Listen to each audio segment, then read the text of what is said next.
Hello students, this is Pinky from Maharaja Agarsen Senior Secondary School. Today we are going to study music, chapter 4, second part. After the end of this video, I will give you homework which will be checked once the school is reopened. जो हमारा previous lesson था, last जो हमारे lecture था, उसमें हमने लय तक की डेफिनेशंस की थी। अब हम उससे आगे जो हमारी डेफिनेशंस है वो करेंगे। नेक्स्ट है हमारी ताल। देखिए, लय और ताल में एक ही डिफरेंस है। लय क्या थी हमारी? गाने बजाने में जो समय लगता है। अब उस समय को जो मापने का पैमाना है कि किस स्केल पर उसको मापा जाए, उसे कहेंगे ताल। तो इसकी डेफिनेशन क्या होगी? गाने बजाने में जो समय लगता है उसके मापने के पैमाने को ताल कहा जाता है। उसके बाद नेक्स्ट हमारी जो डेफिनेशन होगी वो है वर्ण। गाने बजाने की क्रिया तरीके को वर्ण कहते हैं कि गायन वादन किस तरह से होता है, उसकी जो क्रिया है, गाने बजाने की क्रिया को, गाने बजाने के तरीके को क्या कहा जाता है? वर्ण कहा जाता है। नेक्स्ट डेफिनेशन है हमारी अलंकार। अलंकार क्या है? संगीत का ऐसा स्वर समूह जो को अलंकार कहते हैं, जो रागों के सौंदर्य को बढ़ाता है। तो जो स्वरों का ऐसा स्वर समूह है जिससे गायन वादन नृत्य में सुंदरता आए, वो क्या कहलाता है? अलंकार। देखिए, जिस प्रकार से गहने या आप लगा लीजिए आभूषण, किसी औरत को सजने संवरने के लिए आभूषणों की आवश्यकता है, उसी प्रकार से जो राग है उनको सजाने के लिए जो स्वर समूह इस्तेमाल किया जाता है उसे क्या कहेंगे हम? अलंकार। यह इस तरह से भी समझ सकते हो कि जैसे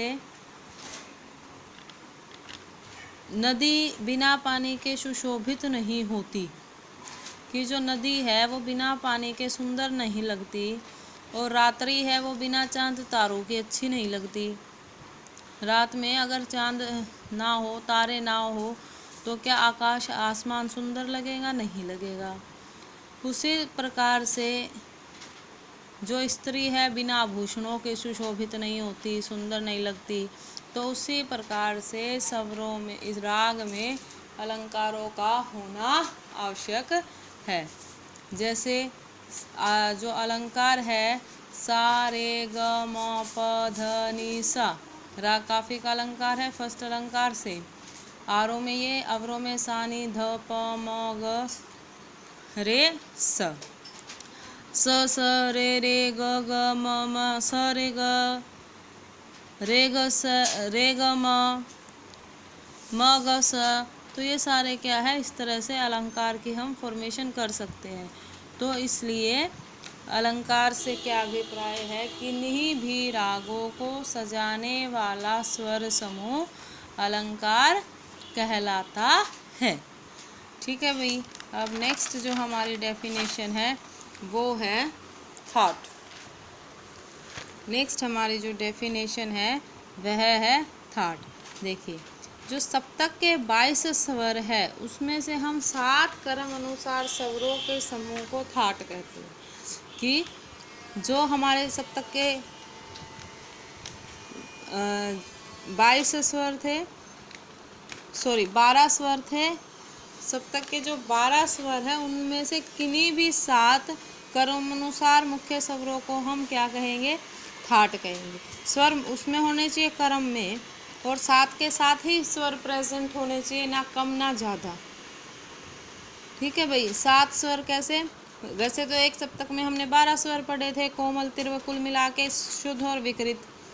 तो जो इसमें 7 क्रम अनुसार, जो थाट में 7 क्रम अनुसार हमारे स्वर हो गए, उसमें हम क्या करेंगे कि उन 12 में से 7 को चूज करेंगे, और उन 7 में विकृत या शुद्ध कोई भी एक स्वर लगेगा। या तो शुद्ध स्वर लगे या क्या लगे, विकृत स्वर।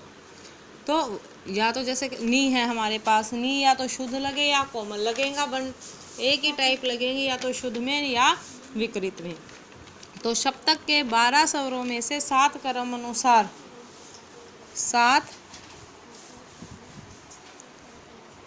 7 क्रम अनुसार मुख्य स्वरों के समूह को थाट कहते हैं और इससे राग की उत्पत्ति होती है।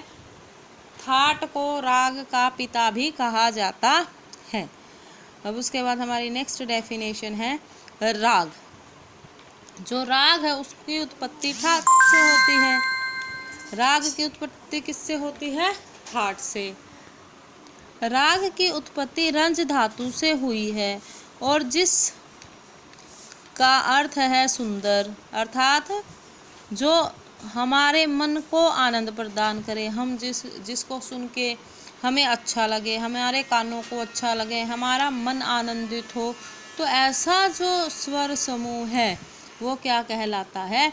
राग कहलाता है। राग, अब देखिए इसकी डेफिनेशन, 2 डेफिनेशन हम इसकी देखेंगे।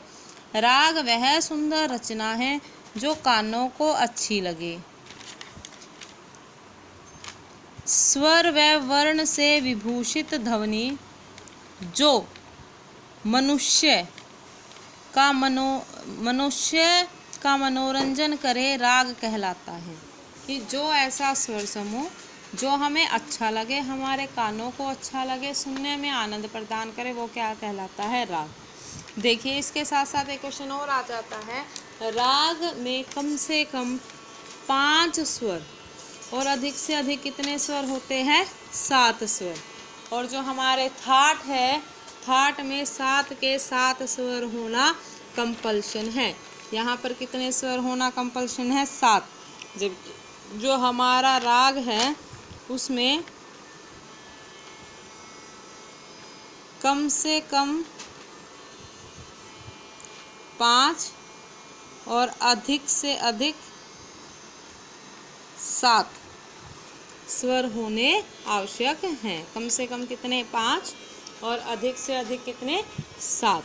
तो उसके बाद जो थाट है उसका केवल एक ही काम है कि 7 क्रम अनुसार स्वरों को लेकर किसकी रचना करना?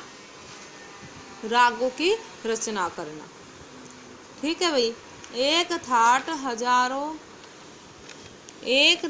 हजारों रागों की रचना कर सकता है। उसी तरह से जो थाट है उसको किसका नाम दिया जाता है? जो उसका प्रसिद्ध राग है उसका नाम थाट को दिया जाता है। और वो जो थाट है वो जो राग है वो उस थाट का क्या होगा?